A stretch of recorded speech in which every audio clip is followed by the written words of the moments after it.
Panel বাতিলের আশঙ্কায় ফের পথে এসএলএসটি চাকরি প্রাপকরা। শুক্রবার গভীর রাত থেকে ধর্মতলার ওয়াই চ্যানেলে অবস্থান বিক্ষোভে বসেছেন এসএলএসটির 2016 প্যানেলে থাকা শিক্ষক শিক্ষিকারা।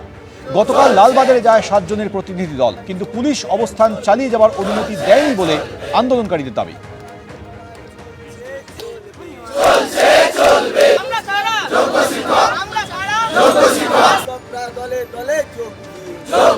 ঐশী মুখোপাধ্যায় এই মুহূর্তে সরাসরি রয়েছে আমাদের সঙ্গে। ঐশী, পুলিশ তো অনুমতি দেয়নি বলে বিক্ষোভকারীরা দাবি করছেন, সেক্ষেত্রে এবার তারা কি করবে?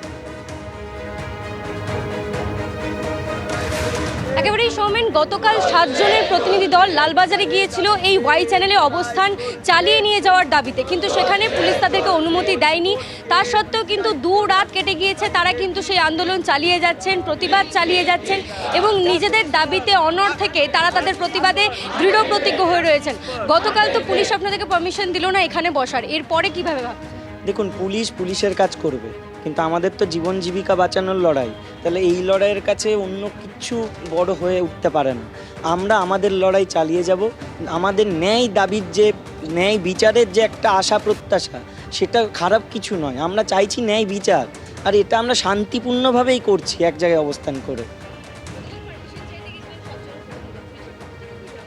পুলিশের পক্ষ থেকে বলা হয়েছিল যে আমরা ভাবনা চিন্তা করছি ম্যাটারটা অনেকক্ষণ আলোচনার পরে, এবং পরবর্তীতে আমরা পারমিশন পাইনি। না, একটা বলা হয়েছিল, যেটা বলেছেন যে আপনারা কাজ করুন, আপনারা উঠে যান, তারপর সোমবারের দিন আপনারা পুনরায় অ্যাপিল করুন, তারপরে যে প্রসেসগুলো আছে, তারপরে কিছু ভেন্যু দেওয়া হবে, তারপরে যেভাবে প্রসেস আছে। কিন্তু আমাদের হাতে তো সময় নেই। আর সোমবার থেকে যদি আবার শুরু করি, তাহলে সেই প্রসেস রেডি হতে হতে আমার 7 তারিখও পেরিয়ে যাবে। কিন্তু 7 তারিখটা আমাদের কাছে একটা খুব গুরুত্বপূর্ণ। তো সেই জায়গায় দাঁড়িয়ে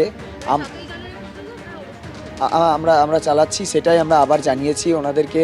আমরা রিকোয়েস্টও করেছি, যাতে, কারণ আমরা বারবার ওনাদেরকে রিকোয়েস্ট করছি, আমরা এখানে এমন একটা জায়গায় অবস্থান করছি। দেখো সৌমেন, 7 তারিখে সুপ্রিম কোর্টে শুনানি রয়েছে এবং তার আগে পর্যন্ত তারা বলছেন যে এসএসসির কাছে আবেদন করে, রাজ্য সরকারের কাছে আবেদন করে, সঠিক কৌশলী নিয়োগ করে তাদের যে বক্তব্য তা সুপ্রিম কোর্টে পেশ করার জন্য তারা যে প্রতিবাদে নেমেছে, সেই প্রতিবাদ, সেই দাবি দেওয়া তারা চালিয়ে যাবেন এবং 7 তারিখ শুনানির দিকে তারা তাকিয়ে রয়েছে। সৌমেন, ধন্যবাদ ঐশী।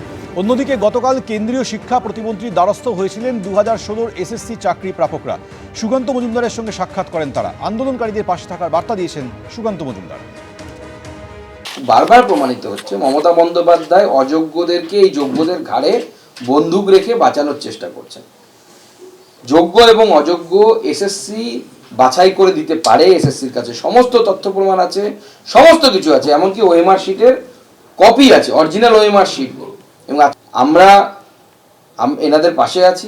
এগুলোকে উপযুক্ত জায়গায় পৌঁছে দেওয়ার দায়িত্ব আমার, আমি পৌঁছে দেব এবং আশা করব মহামান্য আদালতের কাছ থেকে যে মহামান্য আদালত পুরো বিষয়টি হিউম্যানিটেরিয়ান গ্রাউন্ডে দেখবেন এবং যারা যোগ্য তাদের চাকরি থাকবে, যারা অযোগ্য তাদের চাকরি চলে যাবে।